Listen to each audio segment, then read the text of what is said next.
Welcome to the Killer Innovation Show, the longest continuously produced podcast in history.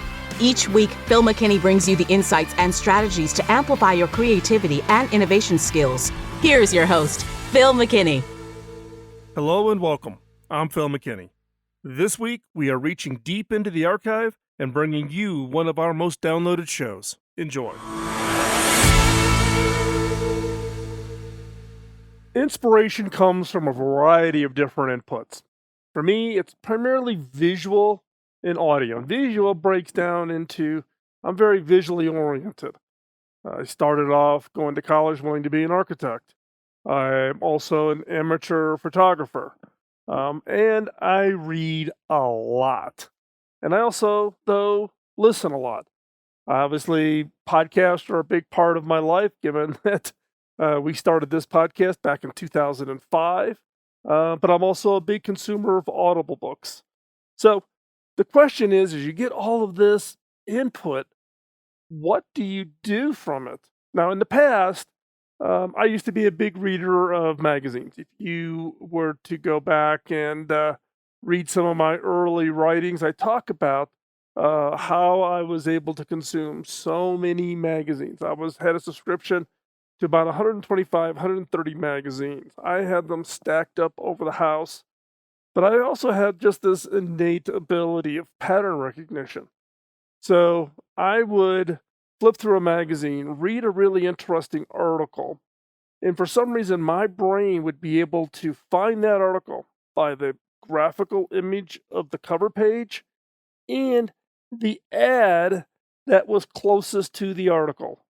Don't ask me why that works for me, but that's what worked for me. It was, for some reason, that graphical, the cover image, and whatever ad, the image of the ad closest to the article in the magazine, equipped me to be able to go find it. Now, I also read a lot of books. I've got books all over the place. The challenge being is I'll write in the books. I'll write notes. I'll write comments. I'll write question marks. Again, more input. But how do you organize it? How do I make it so that it is retrievable? How to make it useful rather than I wrote some good stuff in a book, stuck it back up my bookshelf, and then what do you do with it? So to make it useful, it comes down to a couple fundamental things. Capturing it, organizing and structuring it, and then finding and recall. So I've got to capture it while I'm reading it or listening to it. How do I capture that nugget or that piece of information? How do I organize it? How do I structure it? And then how do I make it easy to recover? Now, for me, the content that I capture and put into whatever system I use, that's content that I use for these shows, writing content for the shows, doing 45, 50 shows a year for 15 years. That's a lot of shows for content. I also use it for content or inspiration for my blog, for innovations I'm working on, ideas that are kind of percolating around. The next book. Yes, I'm working on a new book. I've been saying that for a long time. I still have flashbacks of how hard it was to do the first book. But I think I'm starting to get a little bit of energy behind going out there and capturing the content for a new book. And then courses and workshops. I have an upcoming course at CSU that I'm working on disruptive innovation. So I'm using the tools and processes that I'm sharing with you today on how do I create these courses and workshops. Now, the real challenge for me is I've tried a bunch of tools, but no single tool really works. It doesn't solve it. You're not going to find that magic one tool that allows you to bring all this together. Now, I've tried many tools. I've tried Evernote. I'm still a big Evernote user from way back. But I find that once you get information into Evernote, it's hard to retrieve. It's hard to get out. Moleskine notebooks. You've seen me. I've shared them on the show. If you've met me in person, you know I always carry one in my bag. I always have my Moleskine notebook for the capture. But again, I've got Tupperware tubs full of notebooks over my career. And I periodically go back and scan them and see if there's something in there that might be more appropriate. The timing is better now for that idea, but that still is a process. So I sat back probably over the last 6 months or so and challenged myself to find the right tools and put them together in a workflow that allows me to capture the input, allow me to organize it, and make it very easy to retrieve it. To use these items, these things I capture, these images, these articles, these things out of books, these things in podcasts, as my input, as my inspiration for my creativity. So, some of the criteria that I set for myself, the things that I defined as being important for me for the selection of the tools I would use are: it must be able to be usable on a mobile phone and a desktop. Now, in the case of the mobile phone, I carry both an Android phone and an iPhone. Don't ask, read my history, listen to previous shows, you'll figure out why I do that. So I carry both an Android and an Apple phone, and then I have my desktop. So I carry an HP Z Create mobile workstation with a dream screen on it.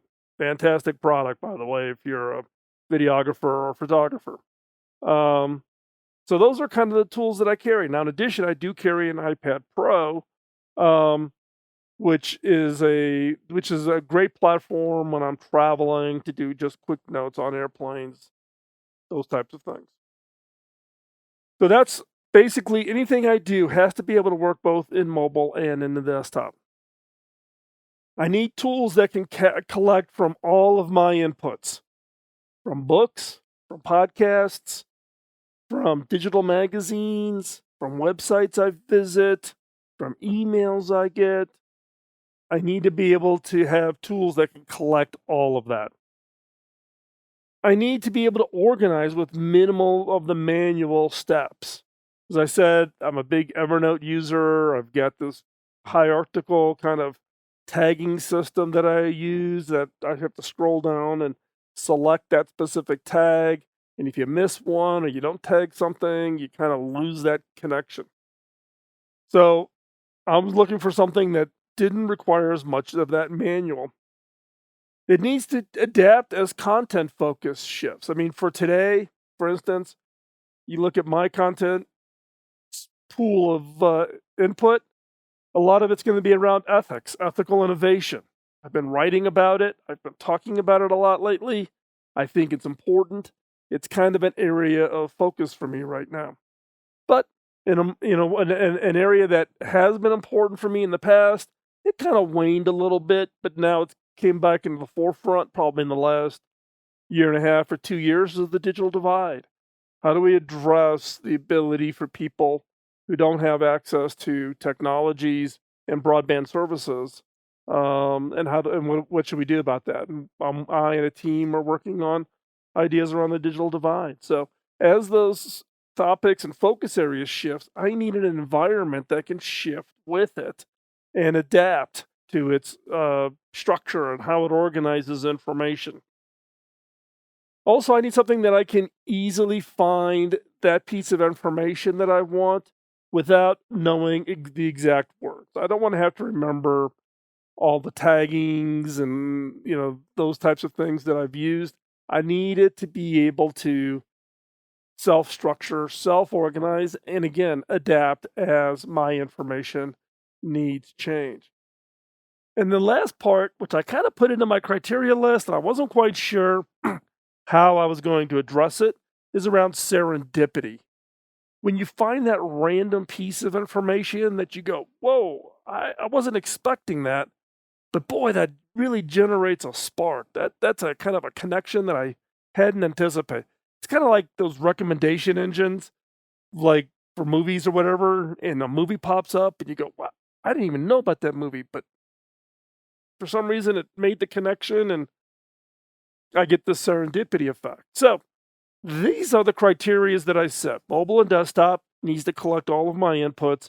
It needs to organize it in such a way that it's minimal. I don't have to do a lot of setting it up. It needs to adapt as the content focus shifts, as it moves around. It needs to allow me to easily find the information without doing kind of a complex Boolean search criteria. And it has to create some form of effect of serendipity. It presents information to me that I hadn't really thought about, or that I had forgotten that I had even collected that piece of information years and years ago. And so what is it that I use? Well, what are the tools that I have put together?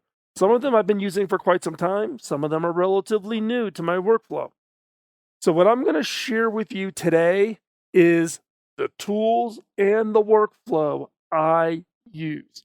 This is what I use every day, right? So this will give you at least some peek under the hood of how I collect up and sort through and identify, and in many cases, share.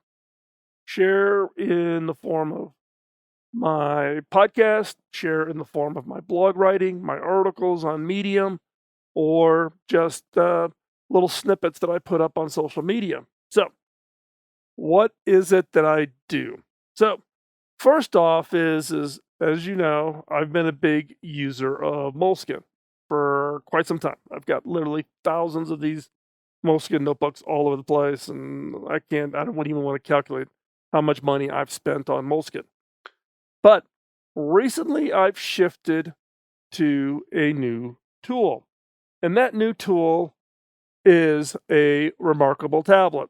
Now, and in fact, today for this show, I'm actually have written out the entire show script on my Remarkable tablet. So Remarkable tablet is an e-ink display. It very, very thin, acts like a tablet. You have a pen. You can write on that very easily. You can erase whatever you've written very easily. It is like paper. Now, for me, this has been, at least to this point, given my use of it, has really been a breakthrough. Keeps all of my information together. It also will export that automatically to my mobile phone and to my desktop. So I have an image of it. Now, Remarkable also will do handwriting to text. Not all that great. I'm not using that feature. But for me, I'm very visually oriented, so I will sketch and draw and those kinds of things. So this is one input that I'm working on where I'm sketching out an idea or whatever. This is the device I am using. I'm using a Remarkable 2.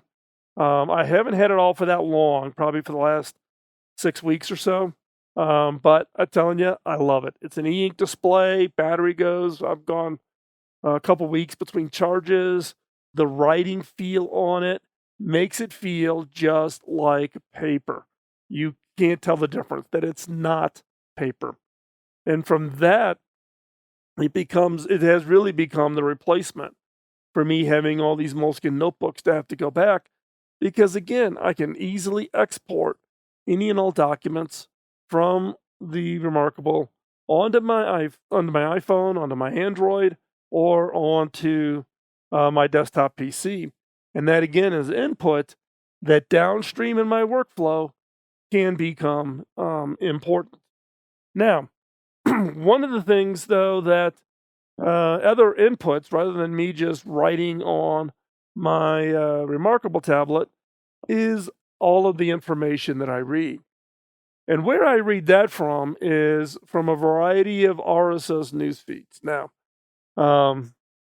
if you've been using RSS news feeds, this is basically your ability to get automatic updates whenever websites, digital magazines, or whatever update their content. It will alert you to new articles, new posts, those kinds of things. Now, in my case, I am a big user of Feedly. I shifted to Feedly after Google Reader stopped being available. Google took the Google Reader down, and that's when I shifted to Feedly. Now, at first, I just used it as a normal RSS feeder, but in the last 6 months or whatever, I stepped up. I bought the top end offering from Feedly, primarily to get access to its AI engine. And its AI engine allows for for me to train it, not just on my feeds, but feeds it all that Feedly sees in order to find and surface articles. And it isn't just a keyword, find something that says innovation or something that says creativity. It is one that is very trainable. You can put in concepts and it knows how to interpret a sentence to see if the concept is being addressed or talked to. And I'm still working on that training. It takes time. It is an investment. But with Feedly, I literally have hundreds, if not thousands, of RSS news feeds that come in here. And you can categorize them on things like architecture and design, innovation. And in the case of innovation, I can take information and that matches that criteria, and now I've got all these articles. Now, what's interesting when you look at Feedly, it actually tells you how long ago the article came in. So, was it the last less than an hour, within the last hour, last couple of hours? So you also kind of know the timeliness of the information that you are getting.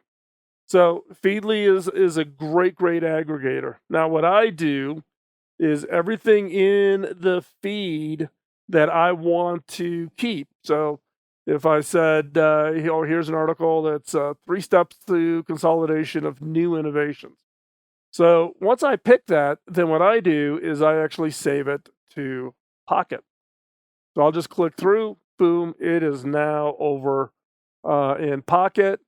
And now I go through and I can go down and read more and more articles. Literally every day I'm scanning probably 500, 600 articles a day. And these are just the ones that Feedly bubbles up. It's not everything Feedly is seeing from all of my feeds, but through my training of the AI engine, it's getting better and better and better of highlighting the the articles that I truly want to see and need to read, etc. And then again, once I identify that, send it off to Pocket. Now, Feedly is where I can get all of the information around news feeds, RSS feeds, etc. But that's not my only source of information. Another source of information that I get is with my Kindle. So in this case, my Kindle Oasis. So in this case, the Kindle Oasis, the latest Kindle. I used to carry books with me. Authors who appear on my podcast will send me books. I got hardbound, softbound books coming out my ears. I am literally running out of room. And I'm shifted pretty much everything onto the Kindle. Why? Because in the case of Kindle, I can do things like I can identify text that I want to highlight. I can highlight it. And great, it's highlighted in the Kindle. However, in a minute, I'm going to show you that with highlighting in the Kindle, it actually will feed downstream automatically into my workflow, which is critical. Because otherwise, I've got hardbound books with highlighters and pens, and I wrote in the margins and those types of things, and I lose it.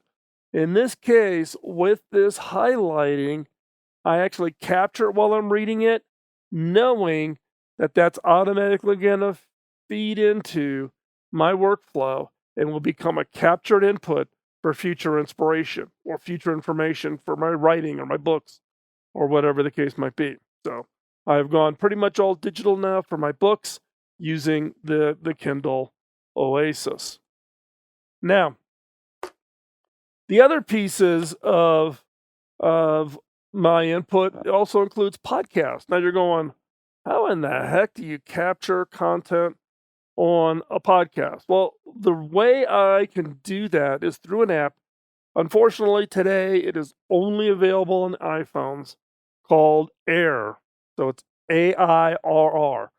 And Air will actually allow you to capture a snippet. So you load your podcast, all your podcast feeds into Air. You're listening to your podcast like you normally would. But if you heard something that you're really interested in, one button, one touch to the screen, and it captures, and you can set how much you want to capture, how far back do you want it to go, and how long do you want that listen to be. And now you've captured that snippet out of that podcast. And so this is the way. Otherwise you're trying to write a note, you're in the car, you're out hiking or jogging. How do you capture something you heard on a podcast that you absolutely love and you want to use it as an inspiration or triggered an idea for you, whatever? So in that case, then you want to be able to capture that. Now, another tool, which I also use, that's kind of tied into this a little bit, is Otter AI. Now, in the case of Otter AI, it's voice recognition, but it's voice recognition to transcription. So you can use that for meeting notes. I'm experimenting with it to capture brainstorming, ideation sessions where you've got 2, 3, 4, 5 people all riffing off each other, putting out ideas. The hard part is how do you capture all that? We are experimenting with Otter AI as a tool for capturing of brainstorming. So that is another tool. So the key here is in the case of things like my RSS news feeds, which is by far the largest source of my input. As I shared before, that goes into Pocket. Now, what is Pocket? Pocket is this aggregation of everything that you want to read later, that you want to hold on to and go, I want to read that later. I want to read that at some point and then, spend more time with it. So in this case, if earlier I had highlighted an article called 3 Steps to the Consolidation of New Innovations. It's here in my Pocket app. I can open up that Pocket app, and now I've got the text. Now, in this case, I can do everything from including highlighting that text and then highlighting that. So now it's captured. It's now in Otter. The highlighting is there. And therefore, that identifies and tells Otter that's a piece of information from this article that I want to keep and that I want to be inspired with. And now, great, and I can go through and I do all of this within Pocket from the standpoint of capturing up all that information. I don't spend a lot of time tagging it. I'm just highlighting it because I don't want to have my information scattered across. I'm working you through what my workflow is. All my inputs, Pocket being the way that I can capture websites, I can capture RSS news feeds, etc. into it. But ultimately, everything needs to appear together. I need to start bringing that together. Like, for instance, what do I do with books? How do I bring books together? How do I bring together podcasts, the air, the pieces that are in that? There's a tool that I got introduced to here relatively recently that is the be-all and end-all. And that is an app called Readwise. Readwise collects everything from my Pocket, from my Kindle, from my hardcover books. Yes, it can actually capture your highlighting out of your hardcover books. My podcast in the form of an interface to Air, and it brings it all together. So in this case, the books, everything that's in the Kindle, every highlighting that I do inside the Kindle finds its way automatically into Readwise. Supplemental books that I have read, but I didn't read them on the Kindle. I read them hardcover. You can actually tell Readwise that you read that book. And what it does is it actually pulls out the highlighting that people have used in the digital versions of those books. So you can get the collective wisdom of what other people have highlighted. And what I've found is a lot of people highlight the exact same things. So this is a little cheater way to load up all that input from all the previous books that you have ever read. includes articles, it includes all kinds of things. You can get an input from everything from Instapaper to, in this case, Pocket. I do Medium, Air, Feedly. I can do Feedly directly. Web Highlighter, Apple Books. I can take feeds from Twitter. I can Scribd. I can put PDFs directly in, all kinds of things directly into Readwise. Now, the one thing that I find that really is interesting with Readwise also is the fact that it also percolates up your highlights. It presents things to you that maybe you hadn't thought about, that you hadn't considered. So I can go into all of the articles and look at them this way. But what Feedly does is I can go through and I can tell it that I want to review some more. So it says, okay, you've already done 5. It recommends just 5 a day. I use it as inspiration. So I can say, nope, I want to review more. So it goes out and it starts reading them up. And so, for instance, here's an article. Here's a little highlight that I did out of an article called "What is Responsible AI?" I can say, "Oh, that's a good one. Keep it." I can, So I just go through, and what I find is every once in a while, one of these pops up, and I go, "Wow, I forgot all about it," and it's kind of an inspiration. It reminds me that, whoa, I thought that was important. Maybe that's something about a new article or a new blog post I'm going to write. So Readwise, critically important from that standpoint. And now I've gone through and I've done some additional articles. So Readwise brings it all together. Now you're thinking, okay, that's great. Readwise is great. You can do Boolean searching. Readwise is only preparing the information for what I ultimately am looking for. And what I've done very recently is I have found a new tool called Rome Research. So Rome Research is a tool whereby you can load information into it. It rolls, and I roll everything. It takes everything from Readwise, brings it into Rome, and it automatically organizes it. It creates what's called forward links and backward links. It actually organizes it and makes it so that you can connect not only words, but concepts across all the information. You don't have to organize the hierarchy. You don't have to relate two pieces of information, even though they may not have the same word. Rome does that automatically. So it's self-organizing. It automatically will aggregate and create pages around a topic. When it sees and you've tagged and said, these things are important, it creates a page and it links all that information together, but it also keeps it separate. Hard to describe, but this has been the real breakthrough. For me, I can write once, use in many places. So I will write information into Rome, or I'll put information into Rome, and then when I start working on a show, or start working on an article, or I'm working on a chapter in the upcoming book, I can take those blocks of pieces of information, create an entirely new page just dedicated to a chapter in a book, let's say, bring that all together. Now, I'm not copying and pasting it, so if I modify it, I lose all of that other places. No, if I modify it, it actually cascades all the way through. I'm just collecting a reference to the original piece of information. And through that, I can very quickly, very easily grab all the bits and pieces of input and content and use it then, and then start structuring it for my writing or for a show.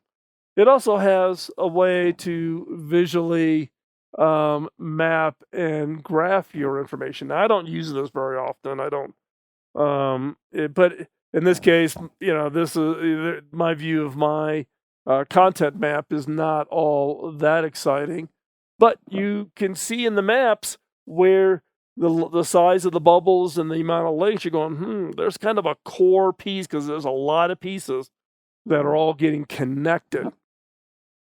And now, for Rome, it's a web-based tool. Does not have an app, but it runs very, very well on mobile phones. So I like I said, This is a relatively new thing for me, and I have absolutely fallen in love with it. And for me, I use it on everything from show content to articles to blogs to books. And I've actually, in the case of mine, I've created even shortcuts. So I have a glossary, for instance, that I have created, which are all the common terms that are used in all of my writings. And so I've created a glossary that includes the term and the definition. So if I go into the glossary and, I click, the word innovation, and then what it does is it picks up all of the other pieces of information that are somehow just attributed to that. It includes expanded concepts, like I'm working on a disruptive innovation course for Colorado State University in Fort Collins that I'll be teaching later this year. Um, but it also pulls out individual terms that are or individual blocks of information that don't, I'm not tagging this, it automatically appears. So from this case, it's telling me from January 3rd or from something here, January 5th, you put this information in that's related to this, and it pulls it all together. So I can go through now and say, which of these blocks are things that I want to pull out, maybe to use in the course or use for an upcoming show, whatever the case might be. And I'm telling you, this has been transformative. Now, Rome Research is not just about information gathering. I also use it for my project work. So, for instance, I can say, here's podcast to-dos. So here's all the upcoming content calendar. Here is, and I lay out all of the content ideas, all the content that are coming up for the upcoming show.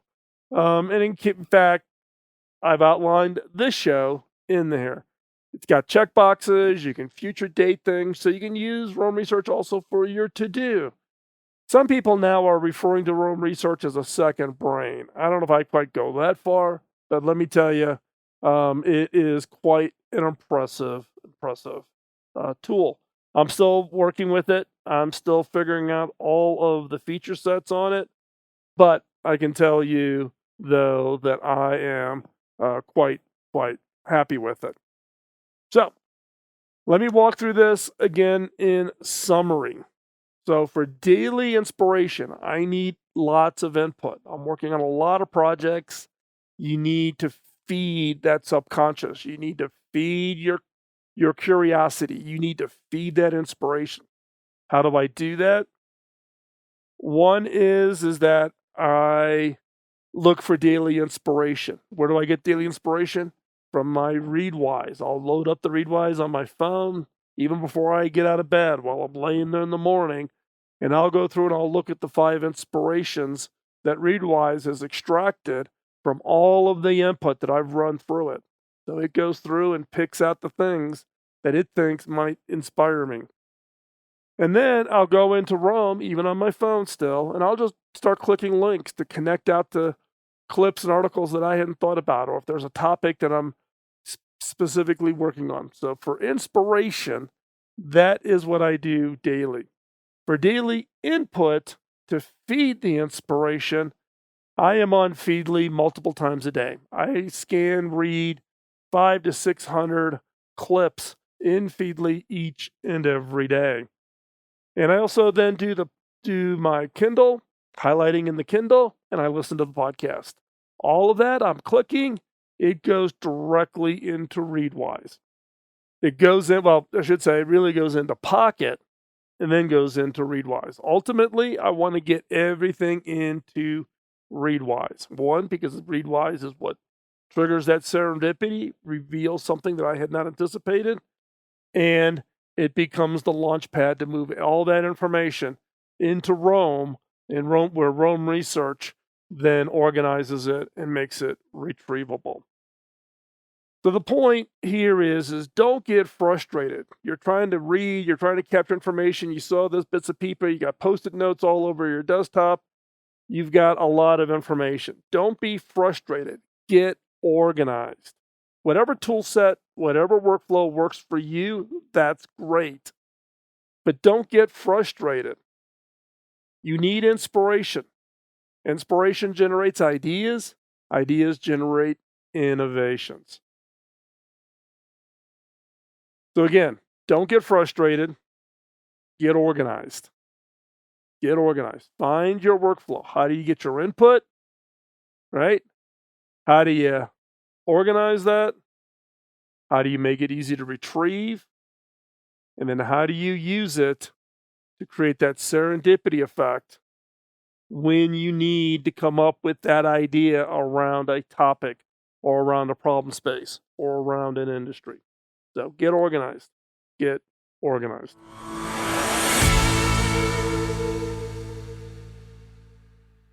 I hope you found this week's episode helpful as you get your inspirations, your ideas, your innovations organized. Don't be frustrated.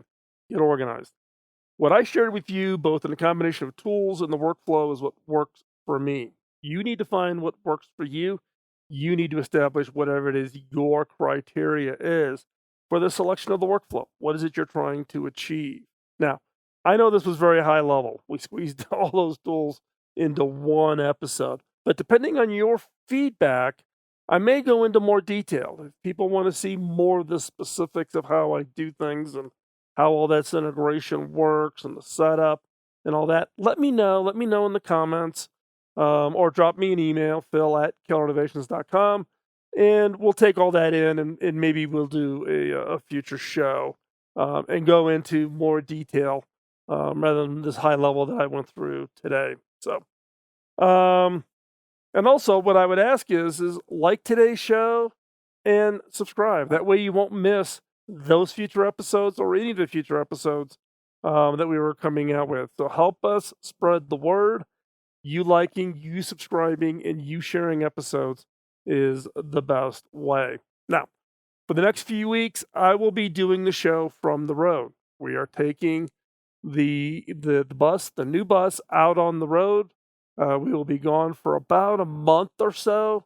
I will be doing shows from the road, so you're not going to want to miss that. So again, subscribe. We're going to be going around the country talking to innovators, seeing what they're up to, seeing if what's going on in their lives, find out what's the roadblocks they're running into and how they come around them, and with what's going on in today's world.